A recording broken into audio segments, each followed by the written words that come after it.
Hi, guys. Today I'm going to be reading for you chapters 32 and 33. Screen time is chapter 32. The day has been pretty good, and it just keeps coming. When I get outside, Mom and Travis are waiting for me in the car. We're going to head over to a friend's house to use their computer to Skype with your dad, my mom says. We are all missing him so much, so I thought it would be good. The screen flickers at first, but then there he is, in his tan fatigues. Daddy, I say, not able to hold it in and sounding like a little kid.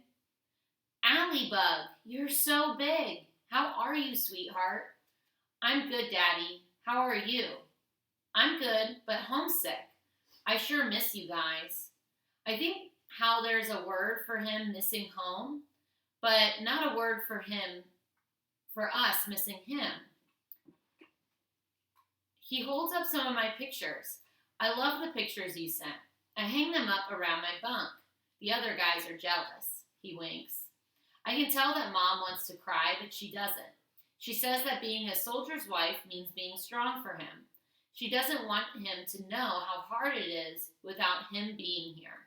He has enough to worry about over there. I sometimes wish she would tell him. I sometimes wonder if he would come home if he knew. Good Daddy, I miss you so much. I miss you too, honey. You know I do. How are things? More silver dollar days or wooden nickels? Some of each, I think, but more silver dollars lately. My teacher is cool. He is, and I can't even explain it in words. He's great. That's terrific, sweetheart. And I have two friends, Keisha and Albert. Keisha likes to bake and she's brave. You'd like her, Daddy. And Albert is like a computer. He's so smart. He's a little nuts, though. He's been telling us how he loves all the standardized testing. He actually thinks it's fun. Fun? Testing? He sounds like a different kind of guy. He is. And there's a girl named Shay at school who isn't very nice to me. I feel rushed, like I have to get in everything fast. Well, you always run into people like that. You can hold your own, I bet. Mom pats me on the back. Have to give Travis some time, honey. Okay. And I watch a movie of myself being strong and saying goodbye and not crying. But I want to be able to step through that screen and wrap my arms around my daddy.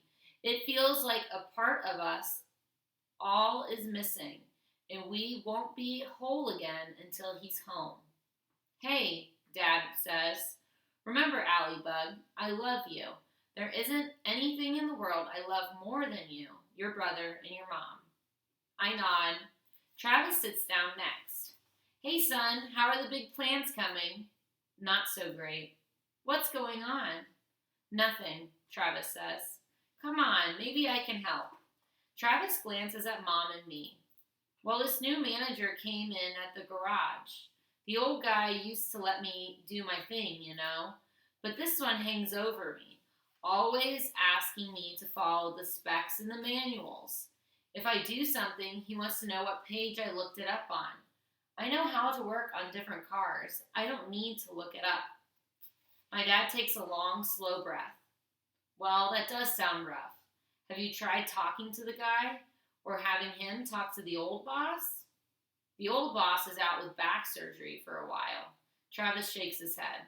This new guy? He just doesn't get me. His voice cracks. My father leans forward, resting his elbows on his knees. Now he looks like he wants to crawl through the screen. You'll get there. I know you will. And this is temporary. Just try to work hard and learn everything you can. Travis nods but looks at the floor. I can hear him mumble. There are some things I just can't learn. I'm proud of you, Trav. You know that. He clears his throat. I'm sorry I'm not there with you. Yeah. Travis looks up at the screen. Love you, Dad. Love you too, son. Hang in there. It will get better. Travis nods, but I can tell he isn't buying it. Then he stands. Come on, Squirt. Let's give Mom and Dad some time. Why? He pulls me over so that they can talk mushy in private. That's why. We sit down at the kitchen table and Mom's friend gives us sodas. Travis cracks open his and takes a deep breath. What? I'm just so frustrated, Al.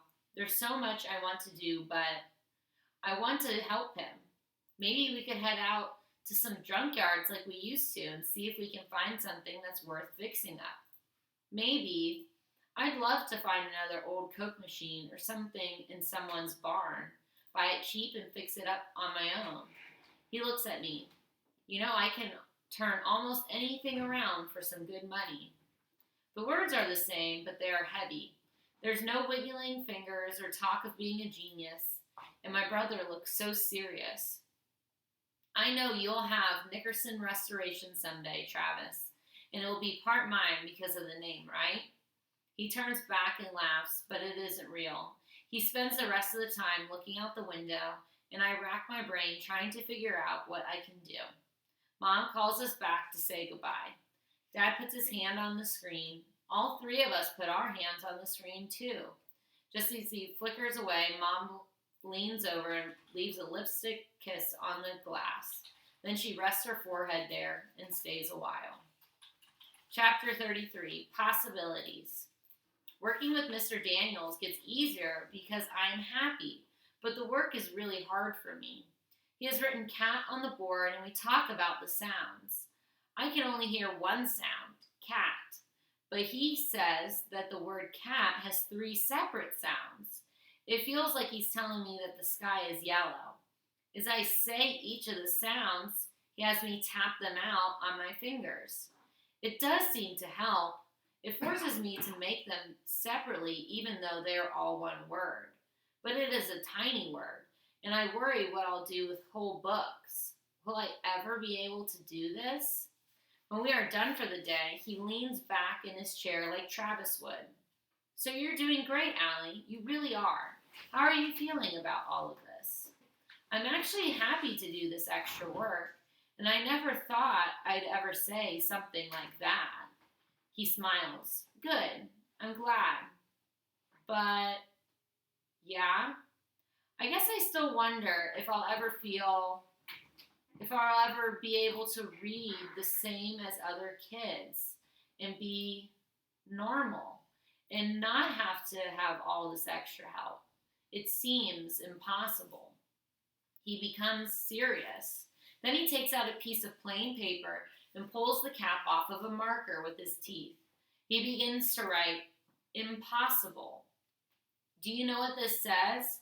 Remember to break it into chunks.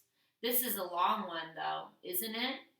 I nod, trying to sound it out. Important? No, but that's a good try. It says impossible, like you just said.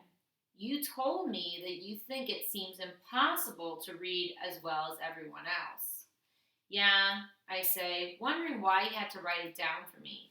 It's not like I need a reminder. Then he draws a red line between the M and the P and hands it to me. Now it says IM / POSSIBLE. I want you to rip the paper into 2 pieces, right where the line is. I do. So now, Allie, there's that big piece of paper in your hand says possible. There is no impossible anymore, okay? I swallow and I look down at it and I feel a little dizzy. The way he says it makes me feel like it could actually be true. Now throw that little piece with the IM on it into the trash. It's gone forever. I walk over to the garbage and drop it in. Watch it twist and spin as it falls. I look up and lock eyes with him and wish I had the words to tell him how grateful I am for that he is helping me. In this world of words, sometimes they just can't say everything. All right, then, he nods. You head home. I have some homework to do or I'll lose my recess. Okay, I laugh, but I'm still thinking of the word on the paper. Thanks, I say, looking down at it.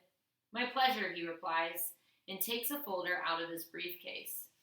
I stare at that word, POSSIBLE, all the way down the hallway. I read the red color. I draw my fingers over the letters. I even smell the paper so I can take it in somehow. I really want to believe. And that is where our chapter ends. Head over to our Google Classroom to answer our question about today's reading. Bye, guys.